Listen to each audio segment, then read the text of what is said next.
Could you tell us a little bit about the lesbian bar sequence that you did for the project? Sure. Yeah.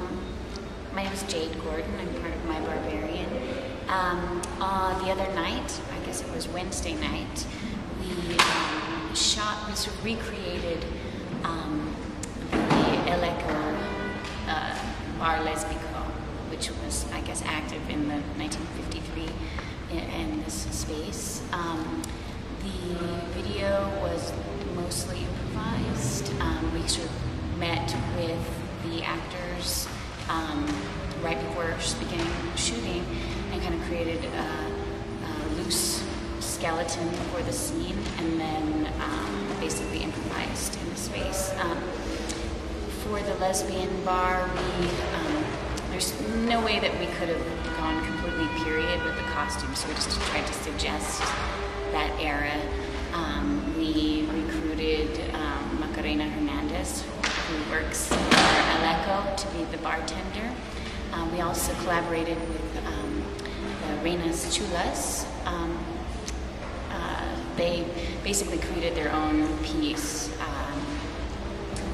not ahead of time, but when they arrived, we told them what we were doing, and they came up with something very quickly and donned very elaborate costumes, really campy makeup, and did sort of a heightened version of their fantasy of what that bar might have been like. They sang and screamed and threatened to tear the place up and frighten Macarena, I think. Another one of the scenes that we filmed for this part of the piece,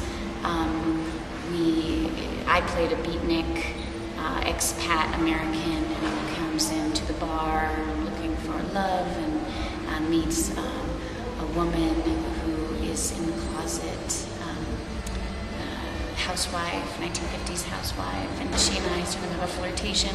Another part of the piece, we had an actress, not an amateur actress, playing sort of a James Dean type character, and she and the housewife got together.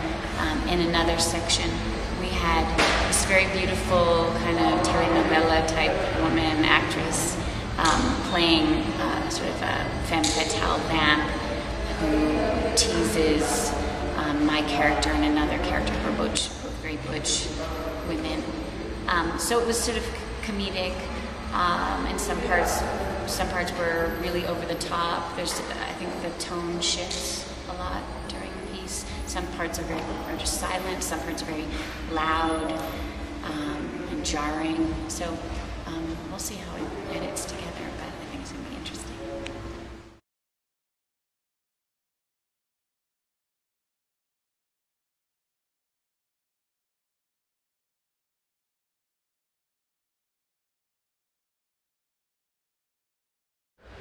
I'm Alex Segade. So the Echo provided us a frame and a way to respond to the space and the history of the space. It was already part of the space, but it in some ways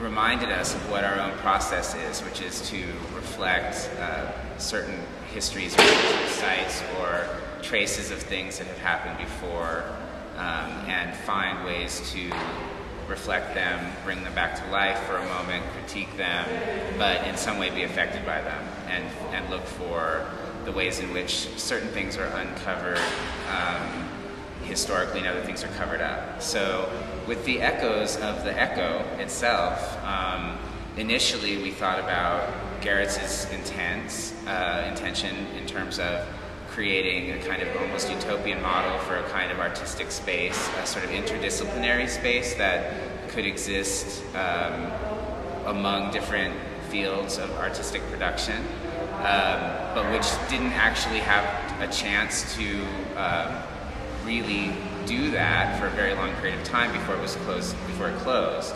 So it's a sort of lost potential in some ways, but which still, of course, is echoing through the present moment as we see the echoes, again functioning in that way. We really wanted to look at some of the ways in which he literally suggested it could be a living museum, a living theater in a way, a living gallery and try to really make that happen here. But we were also interested, I was reading some of the historical descriptions of what happened with the Echo, the Museo El Echo, the way in which the other uses of the space after it had closed down were kind of treated in a derogatory way. Of course, a restaurant is not ideal. You know, I mean, there are a lot of restaurants in museums, but making a space that was supposed to be a kind of avant-garde space and one in which a kind of formal and modern kind of art could develop into a restaurant is a bit of an insult. But we thought that when we found out that it had been a lesbian bar, a gay bar in the 50s, that may in some ways be as important a space, or even more important a space to the people who were using it that way. Than having that kind of avant-garde, you know, production. That's one of the reasons we were interested in unearthing or kind of recreating, or at least kind of paying some kind of playful homage to what may have happened in the lesbian bar at El Echo, for example.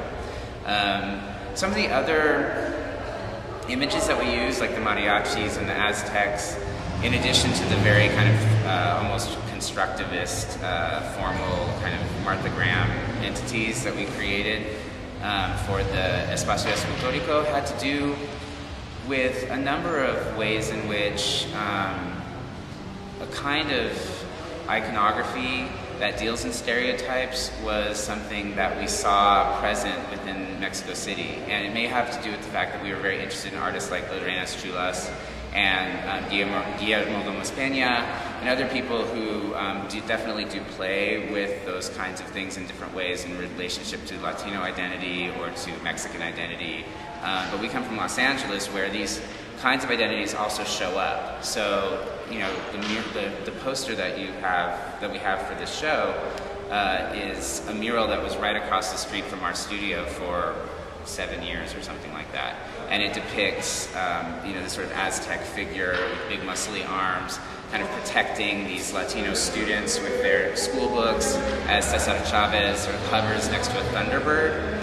And our studio was maybe, I don't know, a couple blocks away from Mariachi Plaza, which is a very small version, like a really, really small version of like Garibaldi Plaza. So there are these ways in which these identities really do circulate, and they are costume in some ways, but they're also a rich tradition that we are, of course, interested in, but at the same time want to be able to kind of show the ways in which these performances are performances of identity. And that they have, while they have a number of different meanings and they have histories, they also can be made very superficial. And one of the ways in which I think this plays out is, for example, the Aztec costumes that we wore when we finally got a chance to go down to the garment district. You know, there's thousands of these everywhere, and they're used for any number of purposes. Often, you know, sort of a carnivalesque moment. They're sexy, you know, so people can put them on and look sexy. You know, are we always like honoring the jaguar warriors and the eagle warriors when we put these things on? I don't know. You know, there's an element of play, and yet it's also at the same time a kind of fantasy that you get to live out for 5 seconds. The reason we wanted to do that in the Espacio Escultórico is because of the ways in which the kind of very modern project of land art kind of dovetailed with this use of the idea of a ruin. And how some of the artists like Ursua, who was interested in pre-Columbian urban design, and some of the ideas that, you know, all of them, Sebastian, Felgueres, they kind of play with this sort of, you know, iconography of the pre-Columbian in a modern way. Mm-hmm. So we were kind of pulling that back into it. And then the mariachis, you know, I think there's a direct identification because My Barbarian is a kind of singing group, kind of band, in addition to all the other things.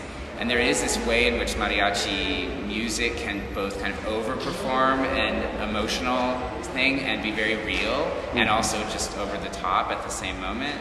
I think also just the kind of figure that it cuts is such an icon, and we all wanted to like look good. But we did it in purple, Also because, you know, mariachi sometimes kind of is a word that can be used to mean gay. So, you know, there were a lot of ways in which we were kind of playing with that. And in the end of the piece at Escultórico, you know, we all just sort of died with the sombreros on our heads.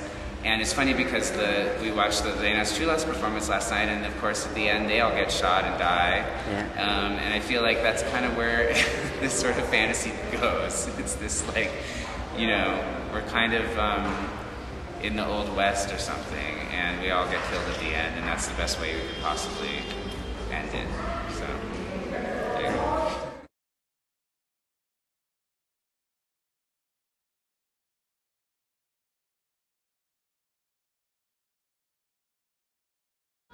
Say your name and...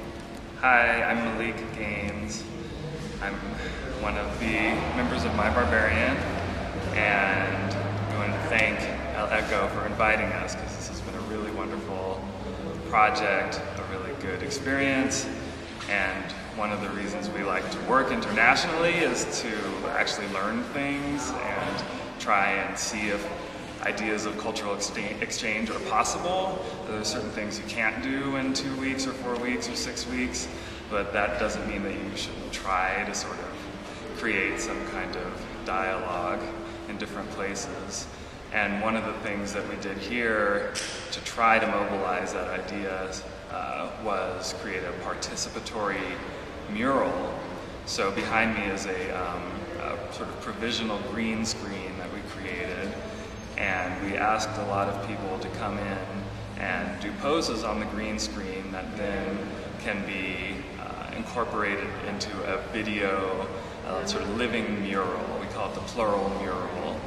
And we were inspired by, of course, the mural tradition here, and also, you know, we moved through the kind of modern rupture from the muralist, nationalist kind of idea. So we were thinking about both sides of that. How does a culture perform itself, represent itself, play itself? How's history, you know, sort of a theatrical representation in the first place, and these really amazing murals all over the city. We really liked the O'Gorman mural that was at the UNAM. It was just kind of trippy, you know. The Rivera murals still have this kind of pictorial space, and it's not realistic necessarily, but there's, you know, depth and perspective and, you know, dimensions that relate to the order of reality that we exist in our bodies. But the O'Gorman mural is not like that at all. It's this whole cosmic landscape. So I don't know if we're really going to be able to replicate that idea, but that was sort of the point of inspiration. And so in addition to all the people who we met here, who we asked to come in, tons of people who just passed through the museum were then enlisted into this project. And while we were doing this part of the show, which was in process, it was a little bit confusing to people who came in. Is this art? Is this studio? What is it? And then once we asked them to participate in the mural, then they became very excited and very engaged with the